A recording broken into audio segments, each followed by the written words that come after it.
झालावाड़ जिले के मनोहर थाना कस्बे में क्षेत्रीय विधायक गोविंद प्रसाद रानीपुरिया द्वारा नवीन बस स्टैंड का भूमि पूजन किया गया। पुरानी कृषि उपज मंडी में 65 लाख की लागत से होगा बस स्टैंड का निर्माण।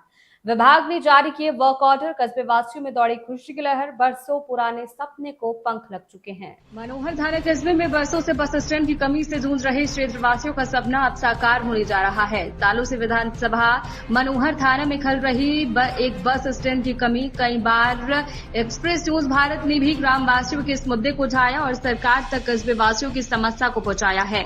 इसी क्रम में विधायक गोविंद प्रसाद रानीपुरिया ने इस समस्या को देखते हुए विधानसभा में भी इस मांग को उठा दिया है, जिसके चलते सरकार ने प्रथम बजट सत्र में बस स्टैंड की सौगात दी है। सरकार ने 1,65,00,000 रुपए की राशि इस कार्य हेतु स्वीकृत की है। रोडवेज मुख्य प्रबंधक पवन कुमार सैनी द्वारा बताया गया कि विभाग द्वारा कार्य के वर्क ऑर्डर जारी कर दिए हैं। दिसंबर माह के अंत तक कार्य पूर्ण कर बस स्टैंड का संचालन कर दिया जाएगा। यहां यात्रियों को समस्त सुविधाएं उपलब्ध करवाई जाएंगी और सभी रूटों पर नई बसों का संचालन भी आरंभ किया जाएगा। हाँ जी सर, आज जो ये बस स्टैंड का भूमि पूजन किया गया है, क्या क्षेत्रवासियों को कहना चाहेंगे आप इस बारे में? क्षेत्रवासियों की बहुत पुरानी सालों से ये डिमांड थी और इसके लिए आम जनता द्वारा, कस्बवासियों द्वारा बहुत सी बार ज्ञापन भी दिए गए और समस्या भी थी। जब बसें अंदर आती थी तो अंदर आने से काफ़ी जाम लग जाता था, क्योंकि कृषि उपज मंडी का रोड भी वही था और आम जन का रूट भी वही था। कृषक भी इसी पे ट्रैक्टर वगैरह लाते थे और सवारी गाड़ी भी इसी पे आती थी। इस वजह से जाम लगने की समस्या से निजात मिला और काफ़ी वर्षों पुरानी डिमांड की भी हमें सौगात मिली, ताकि इस बस स्टैंड से यात्रियों को और जाम से निजात मिले। सर, जिस तरीके से देखा जा रहा है कि जो बस स्टैंड का एरिया है वो काफी बड़ा है और जो बजट सैंक्शन हुआ है वो काफी कम है, तो इस बजट में इतना बड़ा निर्माण कार्य किस तरीके से संभव हो पाएगा? आगे आप इसमें क्या कदम उठाएंगे? नहीं, किसने कहा? वो तो जो बस स्टैंड आया, जो स्वीकृत हुआ, वो बस स्टैंड बनेगा। उसमें कोई बजट की वो कमी नहीं है। अगर बजट कम पड़ेगा तो हम और बजट स्वीकृत करवाएंगे, लेकिन इस बस स्टैंड को तो बिल्कुल सुविधा युक्त करवाएंगे। जिस तरीके से बस स्टैंड तो बन जाएगा, लेकिन बसों की जो समस्या अभी प्रेजेंट टाइम पे चल रही है ग्रामीणों की, वो क्या ऐसी बनी रहेगी? उनका भी कोई समाधान होगा? उनका समाधान भी होगा। हमने भी मुख्यमंत्री जी को भी पत्र लिखा, परिवहन मंत्री जी को भी पत्र लिखा और डिपो मैनेजर साहब को भी हमने अवगत कराया। तो धीरे धीरे जो बसें संख्या भी बढ़ रही है, डिपो में भी बढ़ रही है और जब डिपो में संख्या बढ़ेगी तो हमारे यहाँ भी संख्या बढ़ेगी। जितने भी रूटों पर बसें चलती थी उन पर बसें संचालित करवाएंगे। सर, जिस तरह देखा जा रहा है अभी धार्मिक स्थल खाटू श्याम की बस चालू की गई थी डिपार्टमेंट की तरफ से, लेकिन 8 दिन के अंदर ही उस बस को वापस से बंद कर दिया गया। डिपार्टमेंट का कहना है कि इनकम नहीं हो पाती है। तो क्या सरकार इनकम के लिए काम कर रही है या लोगों की सुविधा के लिए काम कर रही है? नहीं, ऐसी बात नहीं है। देखो, रेवेन्यू भी देखा जाता है उसके साथ साथ।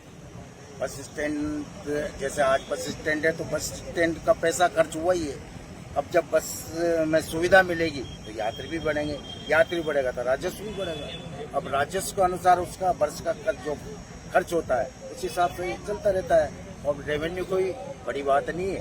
खाटू श्याम जी से तो वैसे ही जगह नहीं मिलती है बस। फिर भी सब बस का बंद कर देना डिपार्टमेंट की तरफ से, क्या कहना चाहेंगे आप डिपार्टमेंट को? तो ये तो खाटू श्याम जी वाली बता सकते हैं। बाकी हो सकता है अगर उन्होंने बंद करी तो अच्छी बात नहीं। एक यात्री स्थल है और धार्मिक स्थल है, वहाँ लाखों की संख्या में लोग यात्रा करने जाते हैं। जरूरी है, आवश्यक भी है, चाहे वो खाटू श्याम जी हो, चाहे वो हमारा कामगढ़ का स्थल हो। यहाँ भी उतने ही यात्री आते हैं जितने खाटू श्याम जी में जाते हैं। हम बराबर प्रयास रहते हैं कि धार्मिक स्थल के लिए भी बसें चलाएं। से तो आज बड़ी सौगात मिली, आज भूमि पूजन किया गया, क्या कहेंगे?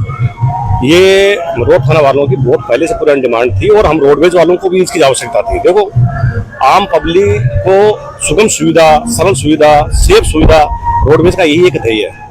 और उसके लिए जो कि आपने देखा होगा बाहर हमारी रोडवेज गाड़ियाँ आती थी, अपन डिपो की भी, बाहर डिपोज की भी, रोड पे खड़े होकर सवारी उतारना चढ़ाना जगह ही नहीं थी।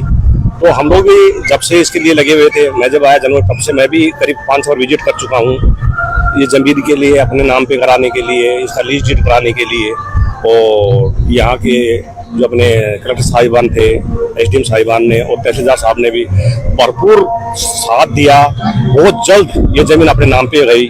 आज पूर्णतः ये जमीन रोडवेज के नाम पे है और आज देखा होगा आपके सामने इसका भूमि पूजन होके यहाँ ऑर्डर जारी हो चुका है, ऑर्डर जारी भी हो चुका है, काम चालू हो गया एक तरह से, क्योंकि ये वेट कर रहे थे सिर्फ चालू करने का।